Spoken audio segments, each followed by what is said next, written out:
Welcome to Wesley Impact. I'm Keith Garner. Who would you say was the greatest Christian writer of the 20th century?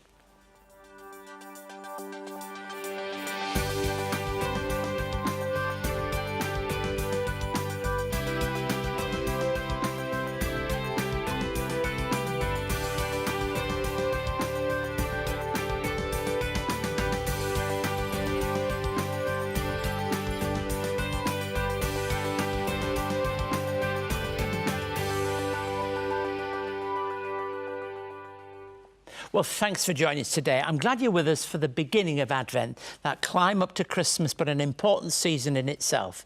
And over the coming weeks, we'll reflect together on the significance of the coming of Christ and live in expectancy of his final coming.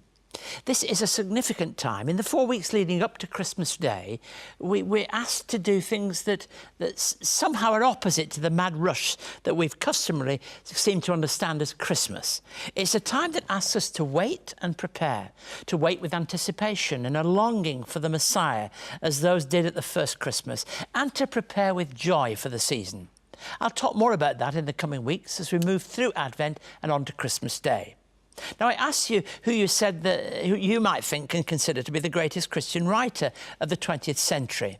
Many would argue, of course, it's Clive Staples Lewis, C.S. Lewis as we know him, or Jack Lewis as his family knew him.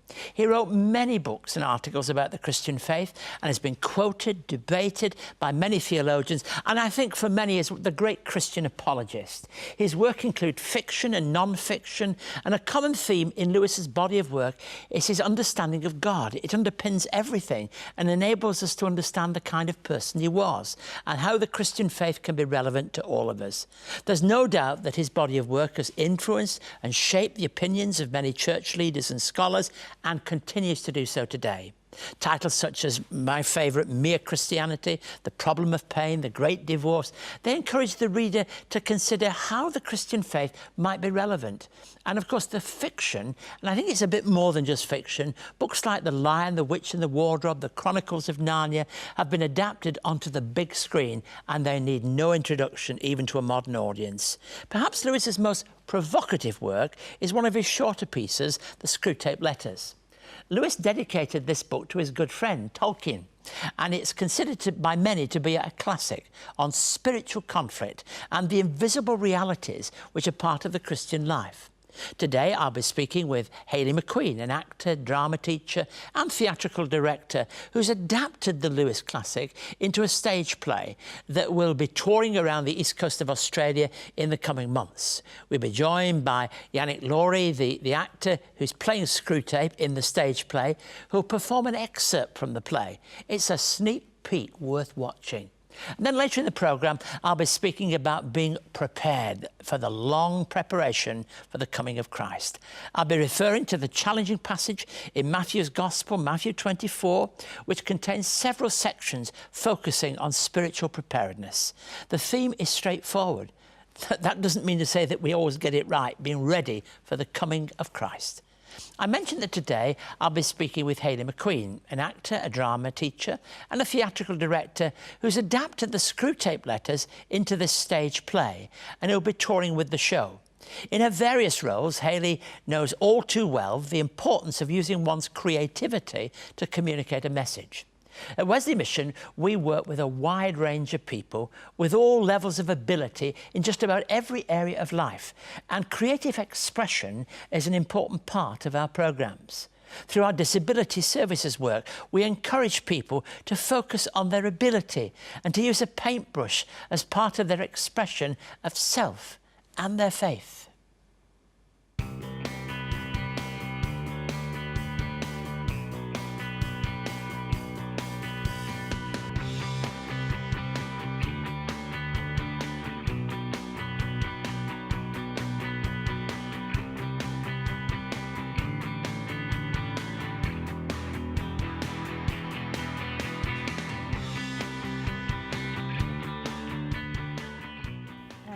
The painting is about a cross, and I call this cross a love cross.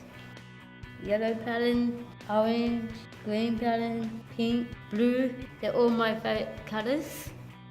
When I do painting, it comes from your heart. This painting is about a cat and a bird. They're both wild, and then the cat will eat the bird, or the bird will eat the cat.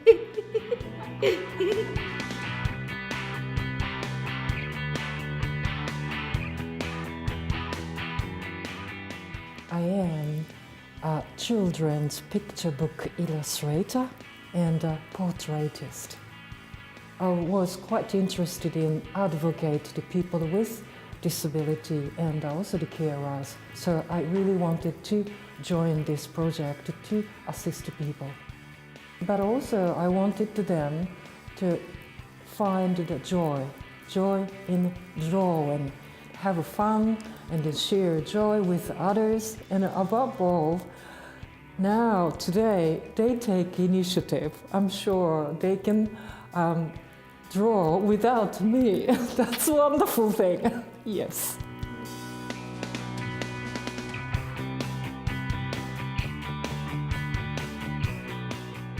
I did a picture of some angels.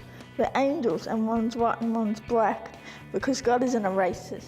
And they're saying we love God because God loves everybody. I used a gold colour for the halos. I love art because it allows me to create the pictures. I'm going to be much better and happier with, thanks to Wesley Mission.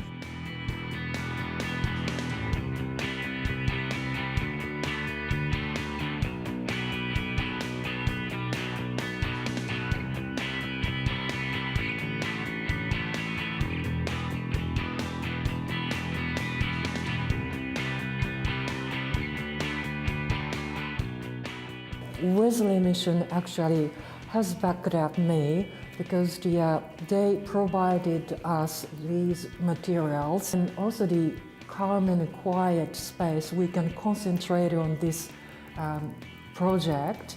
Thank you for the Wesley Mission. Really, thank you very much indeed.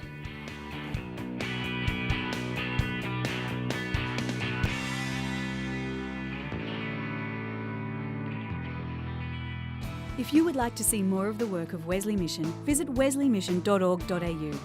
You can watch loads more videos, catch up on past episodes of Wesley Impact TV, find out about our diverse range of services, and get involved to help make a positive difference in your community. You can also connect with us on social media and stay up to date on the latest news and information from Wesley Mission. wesleymission.org.au. So please don't hesitate to be in touch if you'd like to know more about our disability services work or any other area of Wesley Mission. Our email address is impacttv@wesleymission.org.au, and of course you can look at the Wesley Mission website also. Joining us now is Hailey McQueen. I've described her as an actor, drama teacher, director of stage, and adapting this C.S. Lewis classic, the Screwtape Letters. Welcome, Hailey. Thank you, thanks. Before we talk about the Screwtape Letters stage play, tell us something about yourself, how long you've been involved in stage and all of that. Yeah, well, many, many years now. So I graduated about 16 years ago from doing a drama degree in acting, and I've just been plodding away, I guess, at the acting industry for that long. I've been involved in some wonderful productions over the years, mainly in the area of theatre, but that's where I feel most comfortable and you get that lovely immediate feedback from the audience. But I've done a little bit of film and telly as well. You know, even people who've performed at a high level on the box at the corner of the room still like to go back on the stage. I know London West End is like that. You say, gosh, why are these people here on stage? And they say, because that's where they want to do it, really. Yeah. Tell us, you now work as a drama teacher, don't you? Yeah. I've been working at Excelsior College for the last 9 years, teaching theatre history and drama pedagogy.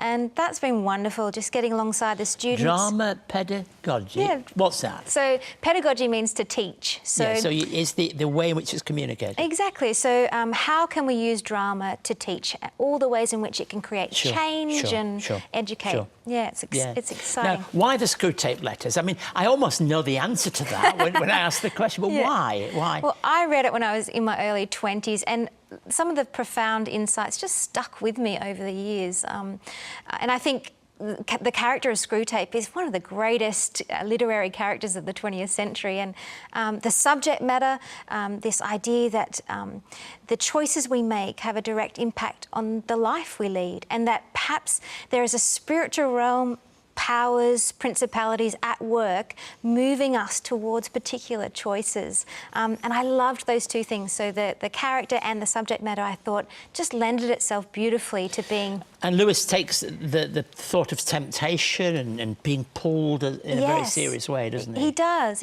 And this idea that there are things that are happening in the unseen. Yes. And I think that's really interesting. What's involved in adapting a book? Lots of drafts, but firstly we had to work really closely, or I had to work closely with the Lewis Foundation to firstly get permission to do it and then to have the adaptation approved for performance, which was a great process. I think balancing the heavy, dense, rich language of that Lewis uses with character-driven action for the stage, that was a real kind of area that I had to pay a lot of attention to so that we didn't kind of lose the audience in all the density, but yeah.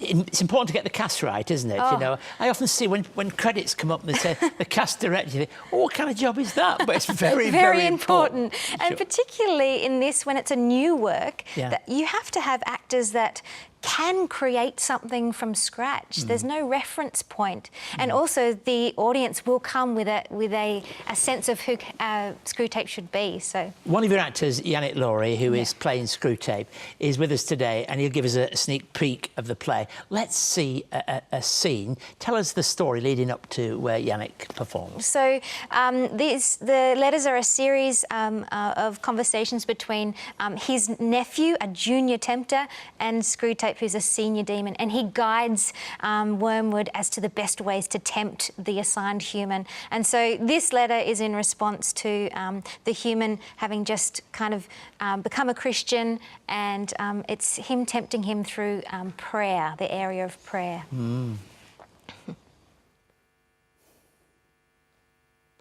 My dear Wormwood, the amateurish suggestions in your last letter warn me that it is high time that I should write to you fully on the painful subject of prayer. You might have spared the comment that my advice about his prayers for his mother proved singularly unfortunate. That is not the sort of thing that a nephew should write to his uncle, nor a junior tempter to the under-secretary of a department. You must learn to pay for your own blunders. The best thing, where it is possible, is to keep the patient from the serious intention of praying altogether. When the patient is an adult recently reconverted to the enemy's party, like your man, this is best done by creating in himself a vaguely devotional mood in which any real concentration of will and intelligence play no part. It is funny how mortals always picture us as putting things into their minds. In reality, our best work is done by keeping things out. But of course, the enemy will not meantime be idle. Wherever there is prayer, there is the danger of his own immediate action. But if he defeats your first attempt at misdirection, we have a subtler weapon. The humans do not start from that direct perception of him which we unhappily cannot avoid. They have never known that ghastly luminosity, that stabbing and searing glare which makes the background of permanent pain to our lives. If you look into your patient's mind when he is praying, you will not find that. There will be images derived from pictures of the enemy. I have known cases where what the patient called his God was actually located up and to the left in the corner of his bedroom ceiling, or inside his own head, or in a crucifix on the wall. But whatever the nature of the composite object, you must keep him praying to it, to the thing that he has made, not to the person who has made him.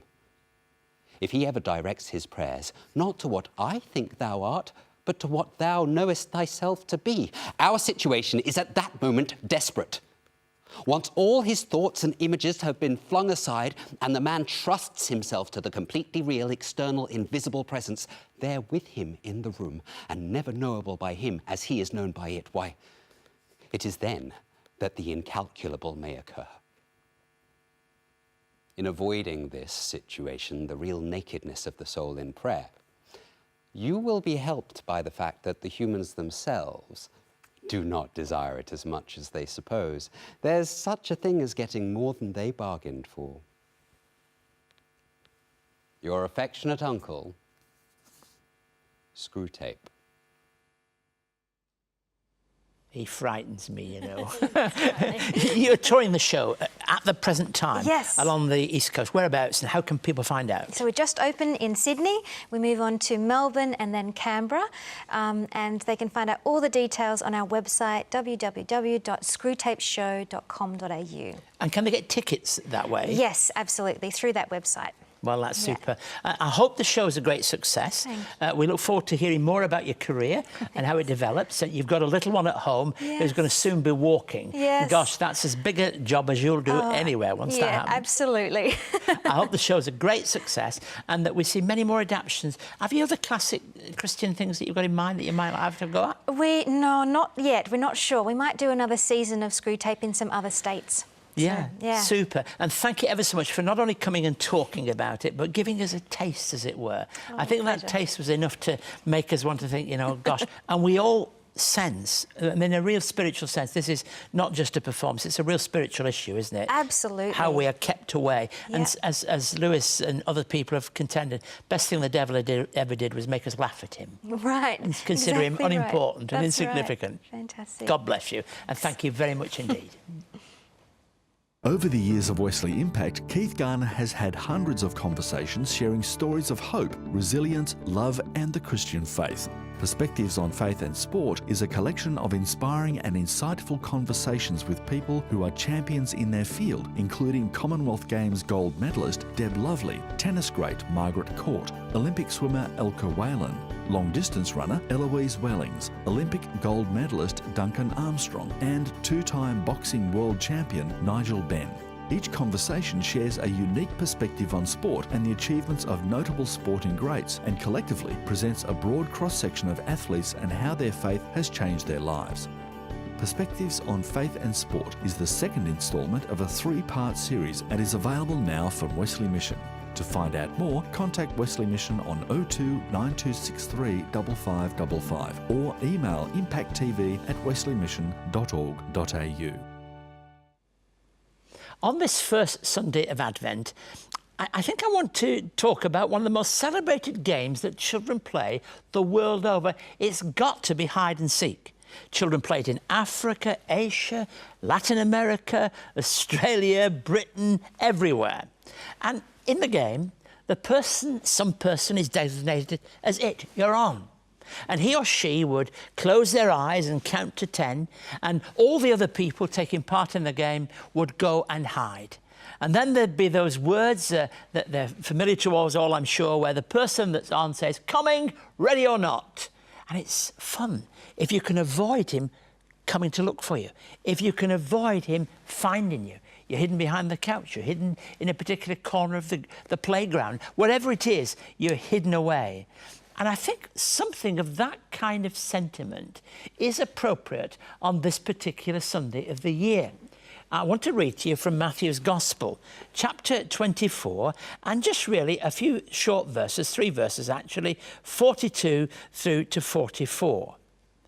Therefore keep watch, because you do not know on what day your Lord will come.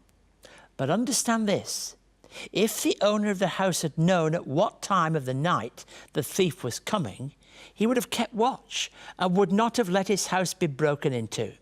So you also must be ready, because the Son of Man will come at an hour when you do not expect him. Gosh, I think this is a kind of writing that we read and a communication of the words of Jesus in a very direct and hauntingly true way about our readiness. What does it mean to be continually ready. Not just planning over a long period of time, but to continually live in that place of readiness. I think readiness is linked in my mind when I study Scripture and when I think of this great Advent theme. Readiness is linked to faithfulness. The two seem to belong together. Part of my faithfulness is to be ready, and I am ready because I am faithful. He's coming, ready or not. The great theme of Advent is not only that we are preparing for one who came at Bethlehem, but that one day he will come and bring together in some marvelous way all the story of history. It will all begin to make sense as he draws together those things that are critically important. And the link of the theme of Advent is that for hundreds of years, God was preparing the way. And that's the great thing, that when you close the Old Testament, there are almost 400 years that are never spoken about.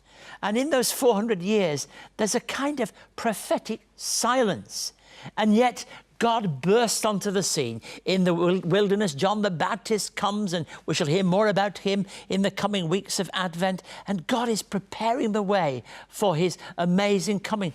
But in just the same way as history prepared the way for coming of Jesus at Bethlehem, that coming is for his final coming too. We have to try to understand it in our own day. It was wonderful to talk to somebody, wasn't it, using a drama that perhaps some of us are familiar with and making it contemporary and powerful. And as I said, there was something very haunting about the person who presented those words of Screwtape in a way that was powerful for us all. We can waste our time, you know, in Advent. We can spend our time. You know, Advent isn't about selecting the latest Christmas gift. It isn't about just getting things ready for the tree. It isn't doing this, it isn't doing that. It is about being prepared.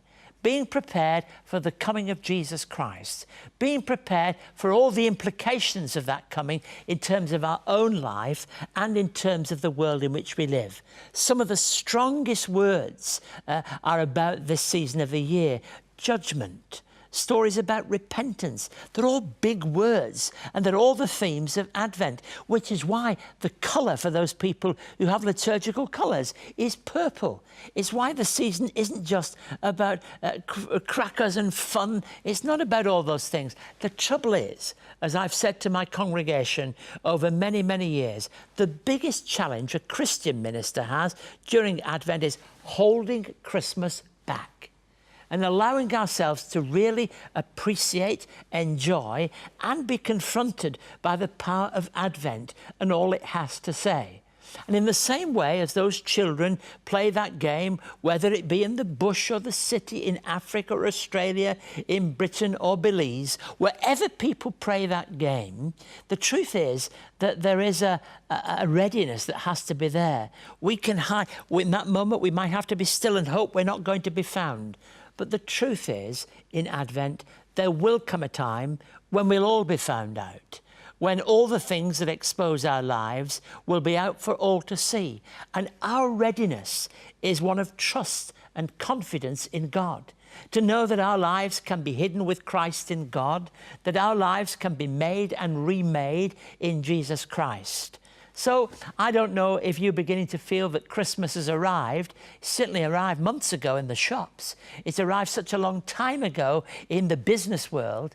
But I think for us, we're just going to hold it back a little so that during these weeks of Advent, we can truly say we are preparing. And when we hear the words, coming, ready or not, we will be prepared. And in faith, reach out as we prepare for his coming at Bethlehem and his final coming. If you would like to contact Keith and find out more about today's program, write to us at Wesley Mission, Post Office Box A5555, Sydney South 1235, or you can send an email to impacttv@wesleymission.org.au. On our website, you can catch up on past episodes of Wesley Impact, find out more about our work, read online magazines and articles, and connect with us on Facebook, LinkedIn, Twitter, and YouTube. You can also connect to Keith's blog and stay up to date on all of the latest news and information from Wesley Mission. wesleymission.org.au. Well, I appreciate you joining us today. I hope you enjoyed that conversation with Hailey. I certainly did, about the Screwtape Letters and also the performance here on set from Yannick Laurie. Please don't hesitate to contact us if you'd like more information about the Screwtape Letters stage play touring at this time. A great gift for Christmas, touring along the east coast of Australia. Also, if Wesley Mission can be of any help to you in any way at all, contact me on impacttv@wesleymission.org.au or on the website at Wesley Mission. On our website, you can watch this and many episodes of Wesley Impact TV. And you can also follow us on social media. We have an increasing number of people following us there. Simply look for our address, and the social media handles are on the screen now.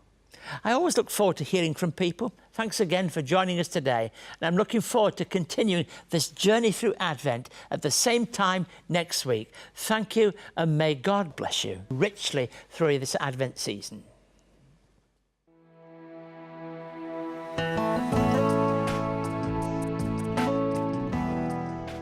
Wesley Mission cares for 829 children each year through Wesley Foster Care Services. To find out more, visit wesleymission.org.au.